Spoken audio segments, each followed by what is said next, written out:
Si nous devons continuer toujours avec la magie sainte, c'est que quand j'avais eu tout ce livre de la part de ce prêtre, je pouvais maintenant les utiliser. Je pouvais les utiliser. Et dans la suite du témoignage, je parlerai de comment j'utilisais ces différents livres.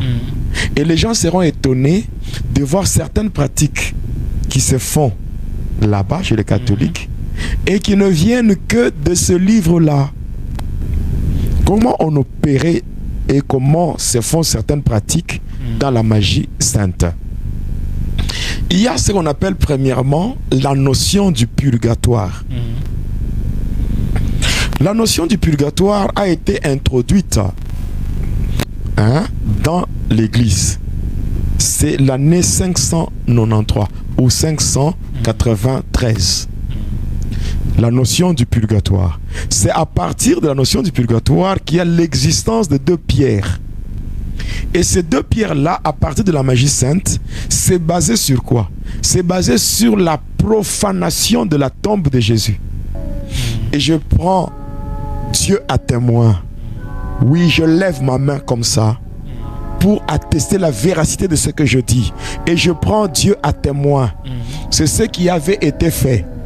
La tombe du Seigneur Jésus était profanée par les agents de Satan dans la magie sainte. Et cela, qu'est-ce qu'ils ont fait? La pierre qui était à l'entrée, ils ont coupé une partie. La pierre sur laquelle le corps du Seigneur était allongé, ils ont coupé une deuxième partie. Ils ont pris ces deux parties de pierre, ces deux morceaux de pierre, et ils ont amené ça dans ce qu'on appelle le monde Armstrong, précisément dans le domaine marial, au niveau du purgatoire. Et c'est à partir de là que ces deux pierres, suite à des incantations qui étaient faites, ces deux pierres ont pris du volume. Qu'est-ce qui s'est fait maintenant? Chaque fois qu'on veut construire un bâtiment qui va abriter la religion catholique, il faut nécessairement aller dans ce monde-là. Parce que la magie sainte a deux départements. Le premier département, c'est dans le monde des humains. C'est un pays qui est dans un pays, c'est-à-dire un État dans un État. Là, nous voyons l'État du Vatican qui se retrouve à l'intérieur de l'État d'Italie. Ça, c'est le siège de la magie sainte ici. Ici, dans le monde qui est le deuxième monde, le monde des humains.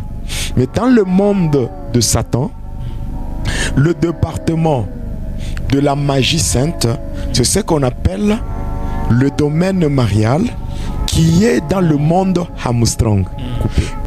À la pierre de l'entrée, on appelle ça le pétra. Alors cette pierre-là, c'est cette pierre qu'on va placer au niveau de la sacristie. Lorsqu'on construit le temple, au niveau de la fondation, on va placer cette pierre-là. La sacristie, c'est l'endroit où le prêtre s'habille, où le prêtre, les acolytes et tous ceux qu'on appelle les officiants s'habillent avant de faire la procession pour entrer et que la messe puisse commencer. Maintenant, cette pierre-là, on la place partout là où on construit un bâtiment qui abrite la religion catholique. On place ça. Et la deuxième pierre, la pierre sur laquelle était allongé le corps de Jésus, cette pierre-là qui on a aussi agrandi, parce que moi quand je vous parle comme ça, j'ai été dans le monde Armstrong, j'ai été dans le domaine marial et dans le purgatoire. Ces deux pierres-là existent. Et chaque fois qu'on veut construire un bâtiment, il faut nécessairement aller là, prendre et venir placer. Alors, la deuxième pierre, celle sur laquelle était allongé le corps du Seigneur, lorsqu'on coupe cette partie, c'est cette pierre-là qu'on doit placer sur l'autel. Lorsque vous allez voir le prêtre, quand il entre, les autres restent au niveau de l'estrade, lui monte seul sur l'autel, il va s'incliner pour donner un baiser, n'est-ce pas, sur l'autel.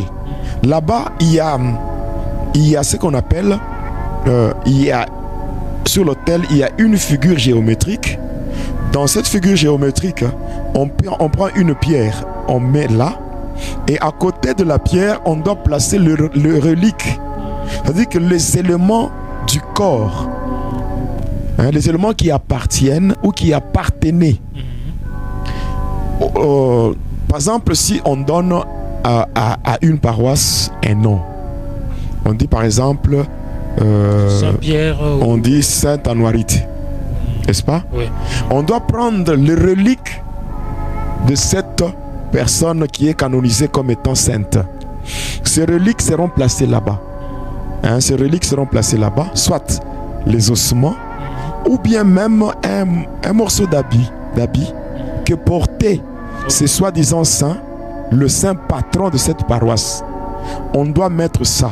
Ouais. Déjà, vous avez les deux pierres. La première pierre, la pierre qui a été coupée à la pierre de l'entrée, c'est ce qu'on a mis ou on a placé au niveau de la sacristie.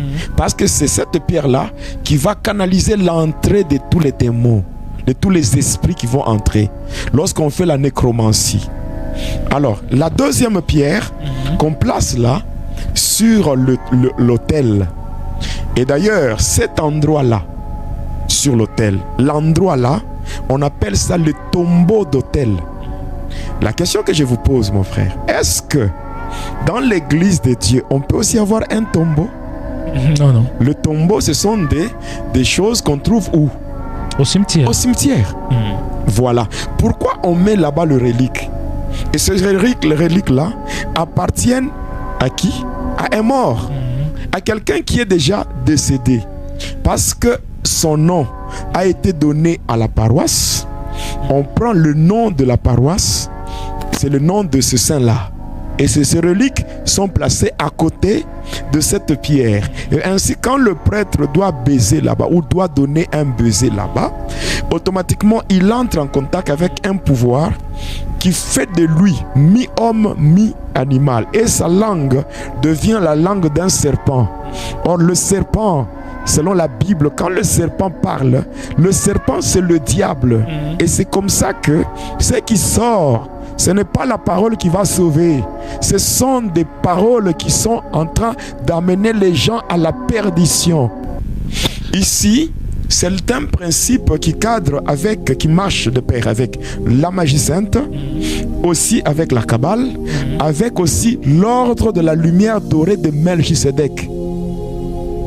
Là, on va vous parler de l'onction qu'on trouve dans les os, l'onction qu'on trouve dans les ossements.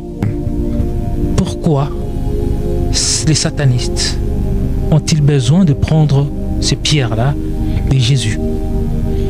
Oui, pourquoi? Parce que, selon eux, en réalité, quand on entre dans ce qu'on appelle le monde de Tiferet, Jésus, on le considère comme étant le premier magicien du monde. Dans le monde de Tiferet. Pourquoi? Parce que le monde de Tiferet est basé sur la magie christique. C'est-à-dire, tellement que le nom de Jésus, c'est un nom qui est tellement au-dessus de tout nom. On peut utiliser les autres noms qui étaient attribués à Dieu, tels que El Shaddai, Adonai, Elohim et tout.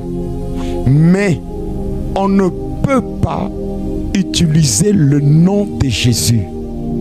Et c'est comme ça qu'il cherche par tous les moyens comment arriver à mystifier Jésus, à le rendre mystique. Mais en réalité, Jésus-Christ, le nom de Jésus, c'est en fait un nom qui est au-dessus de tout le nom.